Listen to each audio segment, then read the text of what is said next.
السلام علیکم۔ آج کی ہماری کہانی دل کے قصے۔ مدت بعد میری ملاقات اپنے کلاس فیلو جمشید سے ہوئی۔ وہ ایک منچلا اور دل پھینک نوجوان تھا، لیکن خدا نے اس میں ایسی کشش رکھی تھی کہ جس سے بات کرتا دل مول لیتا تھا۔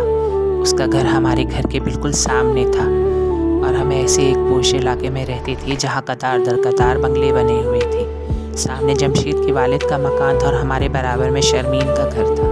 شرمین کے ساتھ پڑوسی ہونے کے ناطے میری دوستی تھی، تاہم بلا سبب میں اس کے گھر نہیں جاتی تھی کیونکہ 2 ماہ قبل یہ لوگ یہاں آئے تھے۔ ایک دن جمشید سیڑھیاں اترا تھا، اچانک اس کی نظر ہمارے برابر والے بنگلے کی ایک کھلی کھڑکی پر پڑی۔ سامنے ہی شرمین کا کمرہ تھا۔ وہ مسحری اور پوری نیم اور دراز اپنے قلم سے کچھ تحریر کر رہی تھی۔ اسے دیکھ کر جمشید شش و پنج میں پڑ گیا۔ جمشید بھول گیا کہ باہر کس کام سے جا رہا تھا اور واپس اپنے کمرے میں آ گیا۔ اپنی الماری کھول کر پرانی البم نکالی اور شرمین کی 10 سال قبل والی تصویر ڈھونڈ کر غور سے دیکھنے لگا۔ سوچا کہ کہیں نگاہیں دھوکہ تو نہیں کھا گئی، یہ وہی ہے جس کی سالگرہ پر اس نے یہ تصویر بنائی تھی یا کوئی اور ہے۔ ان دونوں وہ میٹرک کے طالب علم تھا، حیران تھا کہ یہ لوگ یہاں آ کر بس گئے، اسے خبر تک نہ ہوئی۔ اس نے کبھی شرمین یا اس کے گھر والوں تک آنے جاتے نہیں دیکھا۔ وہ بچپن سے اس لڑکی کو پسند کرتا تھا، اس کی صورت اسے اچھی لگتی تھی۔ یہ پسند کی خیالات کی پاکیزگی تک تھی۔ ایک کم سن لڑکا تھا اور شرمین ایک معصوم لڑکی تھی۔ یہ ایک دوسرے کے گھر جاتے اور باتیں کر لیا کرتے تھے۔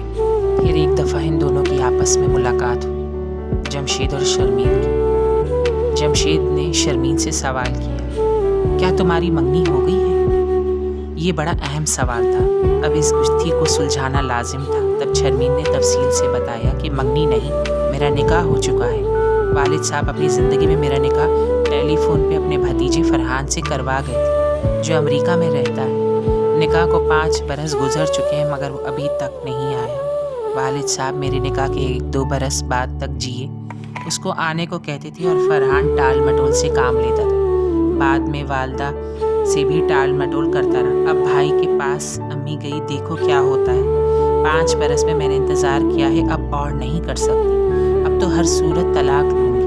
مجھے لگتا ہے خود بخود وہ طلاق کے کاغذات کسی روز بھجوا دے گا کیونکہ وہ بھی شادی کر چکا ہوگا۔ چچا چچی بھی وہاں ہیں مگر مہر یہ لب نہ جانے کیا معاملہ ہے۔ جمشید نے کہا، شرمین تم نے برا کیا، مجھے پہلے بتایا ہوتا کہ تم شادی شدہ ہو تو میں تم سے یوں کبھی نہ ملتا۔ وہ بولی، ٹیلی فون کا نکاح بھی کوئی نکاح ہوتا ہے؟ اس کے باوجود میں نے 5 برس تو انتظار کیا، اور کتنا کروں؟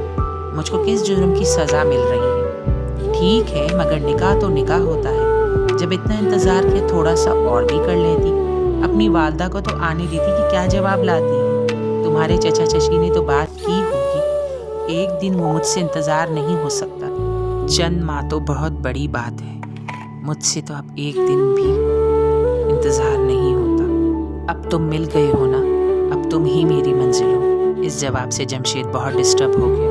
وہ سخت شچ و پنج میں تھا کہ ماں کا فون ملا، میں نے تمہاری شادی کی تاریخ رکھ دی ہے، فلاں دن پہنچ جاؤ۔ وہ گھبرایا، شرمین سے کچھ کہنا چاہتا تھا مگر کہہ نہیں سکتا تھا۔ ادھر ماں منتظر تھی جس کے بیٹے کا وہ بہت حق تھا۔ کافی سوچ و بچار کے بعد اس نے فیصلہ کر لیا کہ ماں کو مایوس نہیں کرنا چاہیے، گاؤں جانا چاہیے۔ دوسری شام وہ بھائی سے ملنے آیا، ہمارے گھر آیا اور مجھ سے کہنے لگا، گاؤں جا رہا ہوں، ماں نے شادی کی تاریخ ٹھہرا دی ہے، پتہ نہیں شرمین کو فراموش کر بھی سکوں گا یا نہیں۔ تبھی نظر اپنے گھر کی جانب کی جہاں شرمین کھڑکی میں موجود تھی۔ اس نے اشارہ کیا وہ رات کو اس سے ملنے آئے گی۔ رات کے 8 بجے وہ اپنے کمرے کی